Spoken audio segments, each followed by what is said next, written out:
Hey y'all, today I am here with Chelli Pumphrey of ChelliPumphrey.com, and she is my favorite love strategist.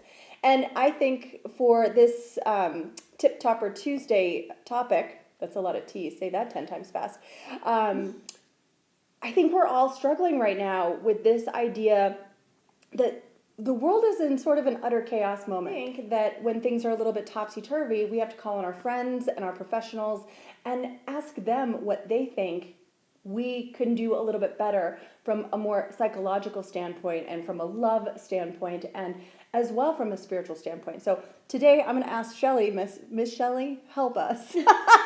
Can you?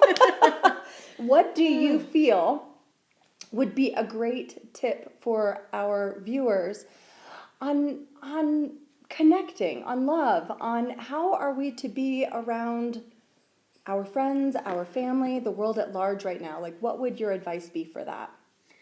You know, I think the words that come to mind for me, like in the most simple way, is love versus fear. It always comes down to that for me. And right now there's a lot of fear in the world, and I think we turn on the news, we see what's going on, we all go into this place of fear and anxiety and anger and just kind of this blah kind of feeling.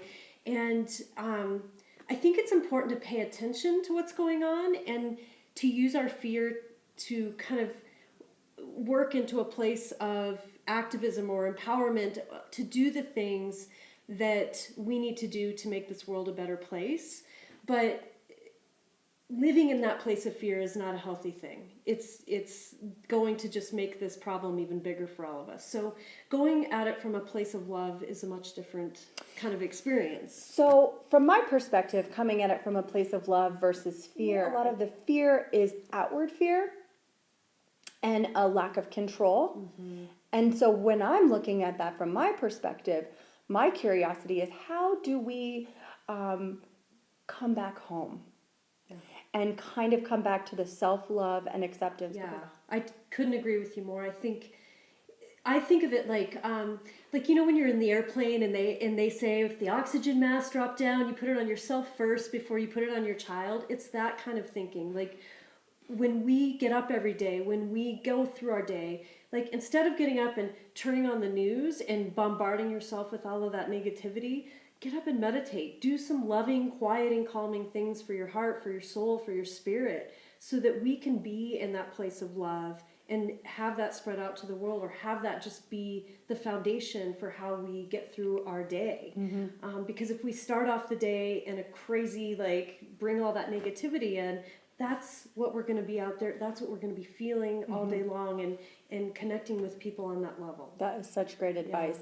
Yeah. Now, one last question that I have for you, and that is for the couples out there who are in a relationship where one is in agreement with the current political climate and the other one is in the opposition and or disagreement of the current political situation. How would you best advise them to create love and compassion for each other's belief systems through this? Such a great question, and I'm really seeing a lot of that. I think that what you have to remember is that focusing on what really keeps you connected versus what's keeping you disconnected.